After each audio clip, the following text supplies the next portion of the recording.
Welcome back to AOL, the Anatomy of Life podcast, a podcast that has a unique perspective on health, resilience, and living with intention and on a mission to whole person health. Unlike other health and wellness podcasts, this one brings a fresh approach that challenges mainstream ideas and dives into the many dimensions of wellness. AOL's focus for season 2 is on relationships, both in the way that we as a society talk about relationships and then also beyond the traditional sense of the word. This is where we include interactions with healthcare, lifestyle, our relationship to ourselves, partners, friends, and colleagues, how we deal with stress, how our take is on food, music, education, and dabbling in our creativity and finances. And today, I wrap up season 2 with our relationship to our families. I grew up thinking I was never going to get married. Innately, I knew this was a false belief, and in order to live a normal life and actually get married, my father had to exit my life, or I his. This thought was already ruminating in my head at a young age. I have a true sense of who I was back then when I was younger, strange as it may sound, but I feel like we know exactly who we are when we arrive on this earth. And I've been coming back to myself a lot in the recent years. This episode is a bonus episode and is one that I contemplated not doing. But after ruminating on the idea of sharing such vivid, intimate details of my life, I realized that this was the very reason I experienced certain things in my life, to do this, to sit here and record in hopes someone is listening and can relate, appreciate, and honor themselves to go on and live a completely different story that was originally written for them. We should all realize and acknowledge the powerful role our families play in shaping our identities and emotional lives. Whether biological or chosen, like most aspects of our lives, our families reflect our values, our struggles, and our triumphs. There's a big significance that our family dynamics have in forming our sense of belonging and support. But I believe that it's true that the meaning of family can evolve over time and vary across cultures. Now, in this episode, you're going to hear me unpack topics like understanding family relationships or challenges in navigating conflict in our families, and then also the qualities of strong family bonds. Now, if you're new here, I'm South African. I was born and bred in Johannesburg. I grew up in an area called Inedale, which was an area dedicated for colored people. That's my race. I am colored. I'm not white. I'm not mixed. I'm colored. And we were put in this area to live because we were segregated from the white people. Black, Indian, and Chinese people were living amongst us as they were too segregated. So no, this is not about race or apartheid. This is about family. But understanding this background is relevant to understanding how families, how cultures, and the environments we grow up in and the stories we get told influence our movements in this world. I walked into a hairdresser at the age of 10. Well, that's the earliest memory. I probably went in at a young age, but my first memory was when I was closing in on my teen years. I was with my mom and my sister, and I was slightly terrified of the hairdresser. It was in this small little dingy shop in a mini mall in Inedale. It was the only mall we had at the time, and it had a ShopRite Checkers in it. Now, ShopRite Checkers is a grocery store. So think of your cheapest grocery store wherever you live. ShopRite Checkers was that for us. The little mall had a Chicken Licken. Chicken Licken is a fast food outlet. And there was an Indian man that owned a small little shop in that mall that we always would go to get odd sweets and odd little knicky-knacks. There were many vacant shops. It wasn't overly maintained, but it serviced our community. So back to the hairdresser. I mentioned I was terrified of her. Not because she was mean. She was so far from mean. She was actually so chatty, warm, and welcoming. And she loved having my mom, my sister, and I visit because we were the lucky Coloureds. We were fair-skinned, and that meant that we had long, straight hair. So according to our culture and society, I was meant to have hair that was curly or cornrows or something similar to that. Now, the hairdresser was a magician. She feathered my hair. Think Jennifer Aniston. I loved my hair when we did our hair with her. But I was terrified because the hairdryer she used to put me under often burnt my little head, or she brushed a little too hard, or she pulled my hair and it hurt. But all that would melt away because she would coo over us and shower us with compliments. She had a nickname for us. My mom was Jackie O, or sometimes Princess Diana, and we were her daughters. She often said that the three of us had expensive names. We would giggle because she would say it in Afrikaans and it sounded quite funny. But my mom conversed with this woman as if they'd been friends for many years, and the woman did the same with us. We bonded and we had such a great relationship with her.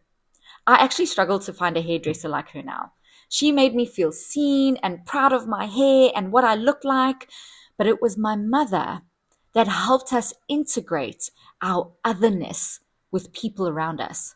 She had a way with people. She made them feel welcome, and so they made us feel welcome. And I learned this trait from my mother and her family. This was the first time I learned that I had hair that was not necessarily culturally the norm for a colored girl. I'd never seen the difference because my mother did not teach me the difference. I was colored and colored people looked like me. It was only when I ventured out into the world that I realized the difference. My mother never taught me the difference. She made me aware of humanity, that people were just people, all on a journey of their own, and that their hair texture didn't actually matter. This was a very different approach from my father, though. He often referred to people by race, that white man, that black man, and this was due to the way that each of them grew up. My mother's father was a mechanic, and he used to work on white people's cars. He was well respected, and he looked white himself, so he often got away with falling under the radar when it came to racial stuff, and could get away with working on white people's cars. From what I gather, my mother's family didn't experience a huge amount of racial tension, or if they did, they didn't really tell me about it. They tended to bond together as a family and focus on their faith or each other. And they all seemed to have a happy predisposition and were able to see the positive in times of trouble and misfortune. And they relied on their surrounding community to thrive, often looking after their neighbors and housing friends and family that needed a home. This is still very much the case today for my mother's family in Cape Town. My mom actually works for the very church that she was baptized in, that she got married in, and that my grandfather played the organ in. It's a close-knit community with deeply rooted family values. And that's something that I didn't experience 80% of my life. But the 20% I did have the privilege of experiencing made enough of an impression to know that I was healthy and a happy person, and my circumstances didn't dictate my life or the way I treated others. My dad, on the other hand, was the son of two teachers. My grandmother, who was dark-skinned, and my grandfather, who was fair-skinned. Keep in mind, we are all colored, not mixed race, just different shades of colored. And my grandparents, being teachers during apartheid, were sometimes involved in the rallies and marches for racial equality in South Africa. My father experienced a lot of negative backlash because he was a darker skin colored, and so he often made us aware that he had many opportunities taken away from him for that very fact. I recently found out that my grandfather wanted to study and practice law, but because he was colored, he wasn't able to, and that's why he went into teaching. I could feel my father's grudge against white people. I could feel his frustration. I could feel how angry he was, and ultimately, the older I've gotten, I realized that his anger was actually hurt, manifesting in an angry way. And we as his family had to bear the brunt of that chip on his shoulder.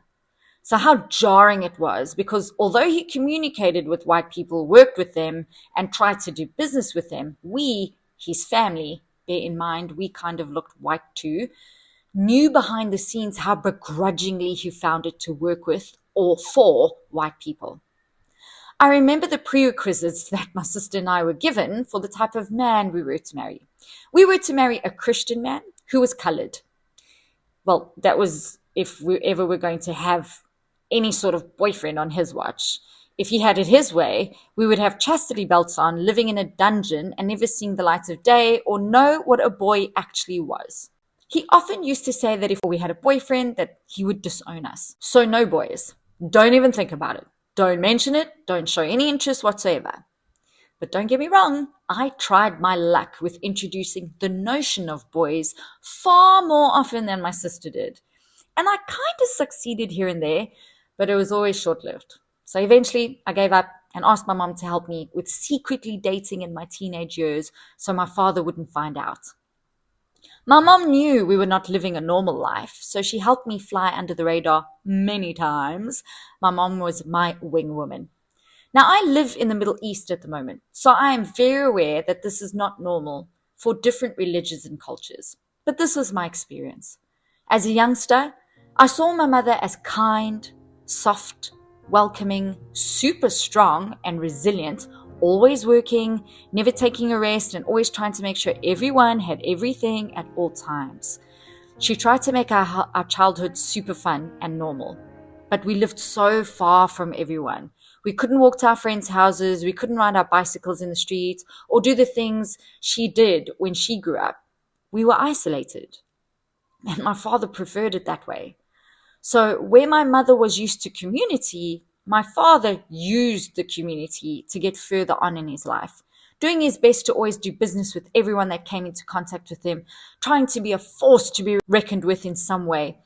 And it didn't feel genuine or authentic for me because it always felt like he was using people. He always threw around that the black empowerment was non-existent in the new government in the country because he still wasn't getting any success no matter how hard he tried. He always used to say, "I'm not black enough and I'm not white enough." My mom was always open to new experiences and people from all walks of life. You could tell by the way she was with our hairdresser, a colored woman who could have easily shunned all three of us because we didn't look like her or the other coloreds in the area for that matter. But I think because my mom and her both understood the power of community, they made it such a fun outing and experience. And how lucky am I that I could experience it too. So that come the time that I have to deal with people, I can draw on either one of my parents' experiences, either on my father's or my mother's, and apply it to my life. I think I can successfully say I apply my mother's way of moving through the world in my life. I've definitely fell into the trap of my father's views on the world, but that's when I am hurt, angry, and lost. And let's be honest, negativity is easy to fall into, and it's easy to blame others for your circumstances in life. It's very rarely easy to take responsibility and onus of all the decision makings in your own life. I understand that now, and I can coach from this experience from a place of love, grace, and understanding. Once you delve into the background of your parents or family members and somewhat see them as a separate person experiencing life separately from you, you can begin to understand them, how they think, who they are, what shaped them, and their views on the world. Both my parents and their views, the way they were brought up, their struggles, their insecurities, their personal opinions, all had a deeply profound impact on me. Some in negative and some in positive. And now I can understand myself a bit better because I'm trying to understand them. I now am understanding why and how I process information, how I process emotions, and why I've made decisions the way that I did in the past, and how I present to the world. Knowing the role that your family play in your emotional and psychological development has so many layers, but so many pieces of the puzzle to help you change narratives and negative patterns and to build on the positive ones. We all have agency. We all have choice. And these things are vital for your overall health, not only the health of your relationships, but the health of your mental state and the way that your body shows up in certain situations. How to process and move on, the choices you make, the boundaries you break, the stories you tell yourself, and the identity that you form. My mother and the relationship I have with her has molded and changed over the years. We've always been super close, always. It's grown stronger as I became a woman, and we have seen parts of each other that most mother and daughters have not seen. We've seen hurt, rage, loneliness, self-doubt, self-pity, self-sabotage, and abuse. but also happiness, faith, healing, trust, and most importantly, unwavering love and understanding. It hasn't always been easy. My mother navigated a difficult relationship with my father.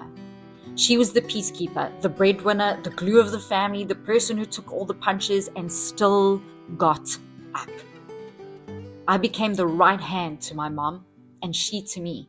When my parents split, I saw things, I heard things, and I experienced things with her that only her and I uniquely share. We were thrown in the trenches and had to claw our way back out. It was the two of us for a very long time, and so we relied on each other in so many ways that as an 18-year-old, I didn't understand was actually me growing up far too fast. It's quite unsettling to be stood between your parents as a youngster in a courtroom, being spoken to by a judge, and still trying to process it all, whilst in your final year of high school, the year that society tells you is the most important. That year is both etched in my memory and at the same time, a massive blur. We moved houses.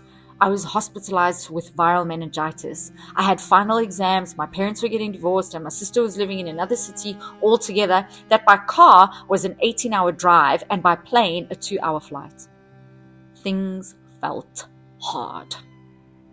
Harder than they should have been, but my mom and I held strong. I buckled up. I just knew I had to buckle up. I grew up and I became her security guard, her confidant, her sister, daughter and mother, friend, while trying to be 18 years old, having a boyfriend, finding out if I wanted to work or study, being forced to work so we could pay bills, and then seeing him, my father, in public places with new women, and walking past him in a mall with him absolutely blanking me, pretending I did not exist.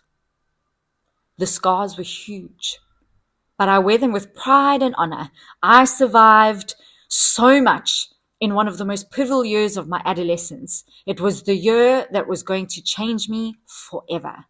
The way I viewed family, relationships, and myself. I was the one to find our first apartment. I remember circling it in the newspaper.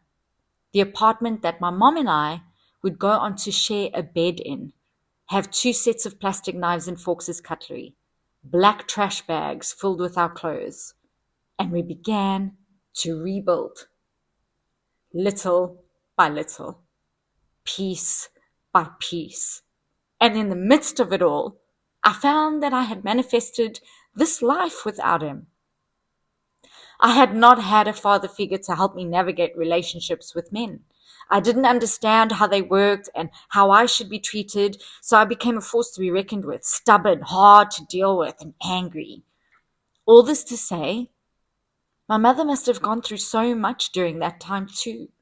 I know she did, but she kept a smile on her face. I saw her broken pieces, but she was so conditioned to show up happy in the face of adversity. To me, she has a thick skin, a backbone, a warrior like no other, but she too is on her healing journey, learning what to tolerate and what not to, how to show up for herself and be there for herself the way I had to eventually learn, because I had to detach a little bit from her in order to find my own way and create my own life and write my own story and try start my own family and live as the individual I was or am. Now I mimic a lot of my mother's qualities, but I have to acknowledge that I embody my father too. I'm stubborn, I'm strong, I'm vivacious, I'm driven, but in an authentic way with good intention. I have a short fuse, and I tend to have some angry outbursts. I'm definitely not proud of those. I know how to hurt people deeply because I was hurt deeply. I was in the front of the class when I was being taught hurt.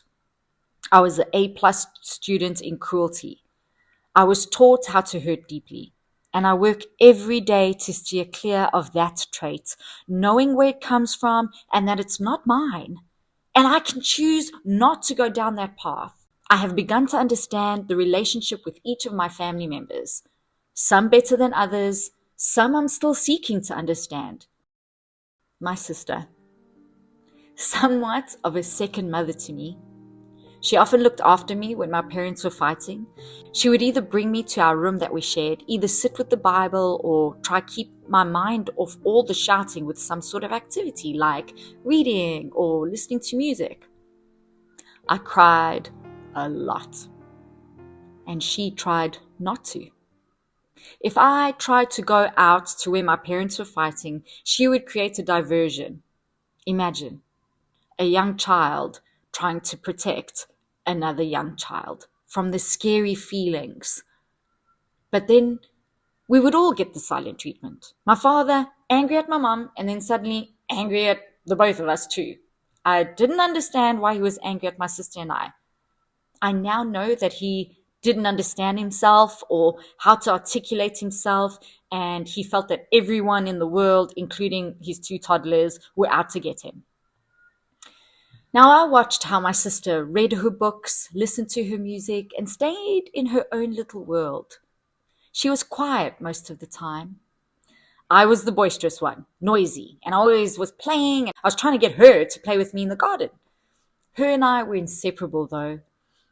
We both were not allowed to have boyfriends, friends over to the house, and both received the silent treatment as if we were the enemy in our own house. So trauma bonding is quite a thing.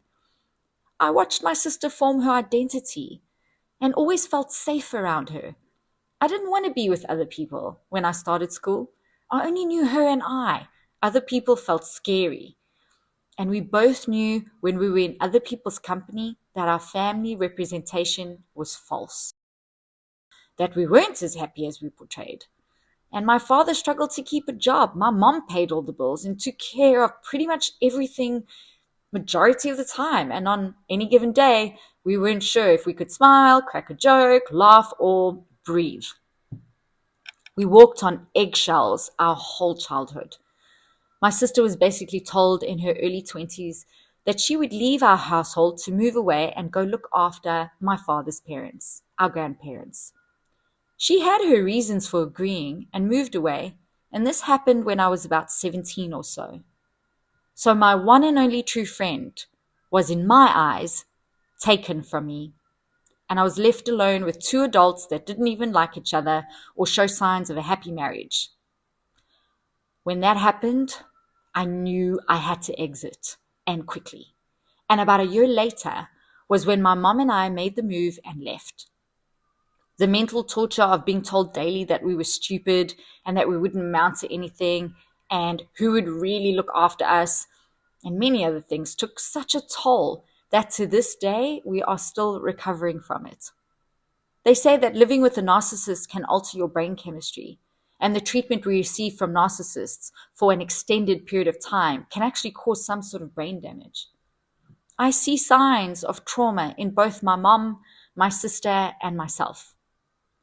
I knew how to be cruel to my mom, my sister, and anyone that I felt threatened me in some way, because the relationship with my father taught us cruelty in behaviors, patterns, and language that he used and that we witnessed. And unknowingly, I used the same behaviors, patterns, and language on my mother and sister for certain reactions, to get my way, to be noticed, to be seen. And I thought that was the way to get love. I've since accepted those behaviors and tread carefully. My silent treatment game is very strong, but it's abuse, and I refuse to be an abuser. I would rather have difficult conversations and sit in the anger and hurt than leave it untreated. And this is how I have begun navigating family conflict, by being open to discuss hard things, but also be gentle enough to not push or want answers if they are not ready to share or give answers. Understanding that we all had and continue to have experiences that bring us back to core memories. Everyone experiences hardship in life, but each of us process differently and at different times. None of us can tell where the other should or shouldn't be in their life.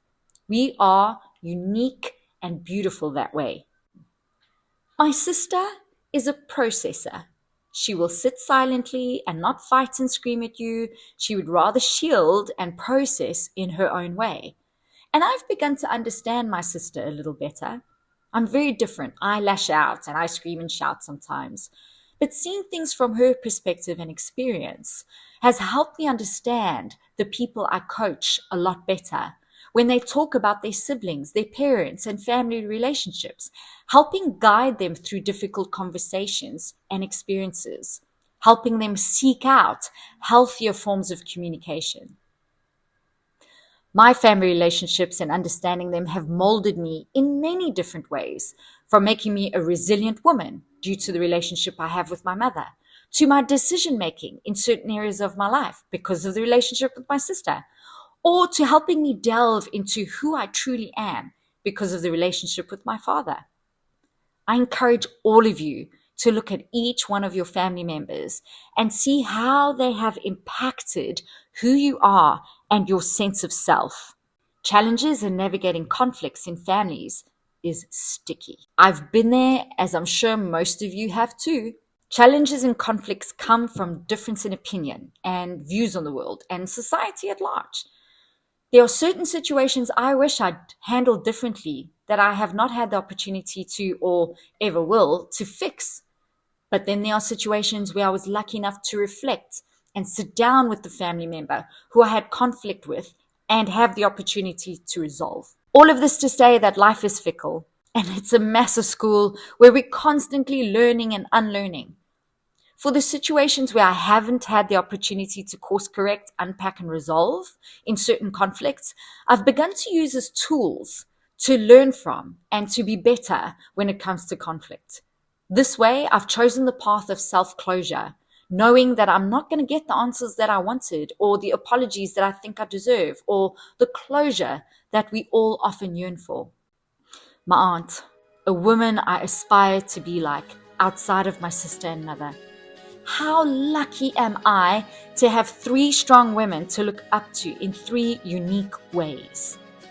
My aunt has survived multiple open heart surgeries and at the tender age of 34 years old was the president of the South Peel Heart and Stroke Foundation Board of Directors in Canada. Both her and I were told we had mitral valve prolapse or leaking heart, both only finding out about the prolapse in our teens. And for years, I had to take antibiotics before visiting the dentist, something I later found out she had to do. I used to faint a lot from mine. But now I feel that mine was more to do with my iron deficiency. I also look very much more like my aunt and grandfather than my own mom. I've often been mistaken for her daughter than my own mother, but my aunt has no children, so I classify my sister and I as her honorary children. She traveled the world and worked her way up to be a director of human resources out in Canada. She lived unapologetically, and I always wanted to be like her. Her bravery to see new things and places and leave behind her comfort zone. I loved when she visited. I always wanted to hear her stories and travels and watch her put her contact lenses in this little machine that she would soap up and then they would clean. I found that quite fascinating as a youngster. She taught me so much. All the women in my family, on my mother's side, to me, are superhuman and superwoman. I'm the youngest and proud to be because now I get to draw on all of that I've been taught.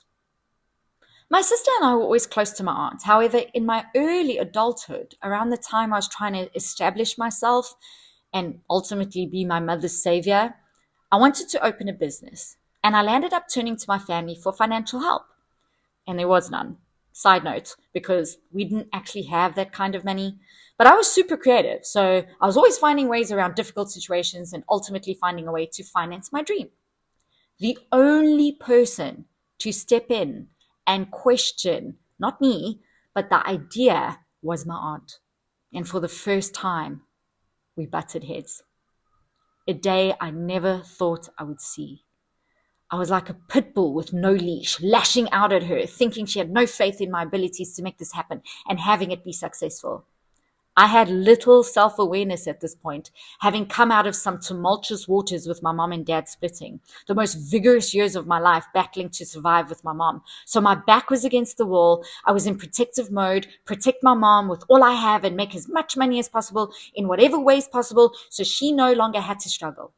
So when my aunt drew on her knowledge to stand and say how she felt, I took it as a personal attack. And we fought. And I misunderstood her completely. All she wanted was for me to pause, take a moment and really assess if what I was about to do, risking everything, was truly what I wanted, what we as a family needed, and to try looking at other alternatives. She was trying to tell me that, yes, you can be here for your family and be protective and want all those things for your mom. It didn't have to be at an extreme of placing our assets on the line for a dream that we weren't 100% would pay off. I stopped talking to her for what felt like an eternity, my heart in pieces, feeling like it wouldn't be repaired because that's what I knew. You fall out with anyone and they leave your life for good. But my aunt proved me wrong. She gave me space to sulk. She gave me the space to reflect. And she bought me a book. It would be the first book I would have on self-discovery, the gateway to where I am today. She explained to me that I was no one's savior, that I'm an individual with individual perspectives, and that my mom and sister were both adults who could and were fully capable of saving themselves, making their own decisions, and living a life of their own. That I had to do the same, and I had to save myself first before thinking of saving others. My aunt became my life jacket the day that she presented the book to me. It was by Louise Hay, and it's called You Can Heal Your Life. I urge you to get your hands on that book. It's a dictionary for life, a sort of manual. Not only was the book a gateway, it was a peace offering. And my aunt and I went on to have some video calls, just her and I, and she became more than an aunt. She became my mentor. I understood her now. She explained how she resonated with my way of thinking. She understood what I was trying to do, but that she also saw a young girl bearing the weight of the world and her family issues that she had no business carrying. That I had to be a young woman discovering myself, letting go of hurt and peeling back all the labels that were placed on me. I felt seen, heard, and understood, and safe. I felt like I could share who I truly was, and how cathartic. Our relationship flourished again and got back on track. We have such a deeper relationship now, bouncing off each other, and though it pains me to say I've never had the opportunity to visit her in Canada yet, she's always made her way home to come and see us, but it is on my bucket list. There's a fluidity in family roles over time, and this can be a vital part to having strong family bonds, sifting through conflicts and better understanding of each other and ourselves. I think that the key elements of strong family bonds are communication, trust, shared values, and empathy. Cultivate these elements and you'll have a strong family bond, and you can foster open and honest communication with your family members with no judgment and active listening. Being present in each moment is the biggest form of love you can show. Making sure that the communication is conducted with empathy and understanding across generational gaps, because let's face it, all of us are here for the first time. Everything is a first for us. And by understanding the individual separately from the family unit, we build a resilient family unit, allowing each to explore themselves as they sift through this world in their individual ways. As humans, all we want is acknowledgement. So practice setting healthy boundaries to ensure mutual respect and show up in forgiveness wholeheartedly, both with yourself and others. Family is both a mirror and a support system, our roots and our wings. Thank you for joining me on this episode of the Anatomy of Life podcast. Hit follow on both Spotify and Apple Podcasts, or follow me on my personal Instagram page, Lexigram 2.0, spelt LEXI3GRAM 2.0. Leave a review of the podcast and share it with someone you think might need to hear this. And here is to your health.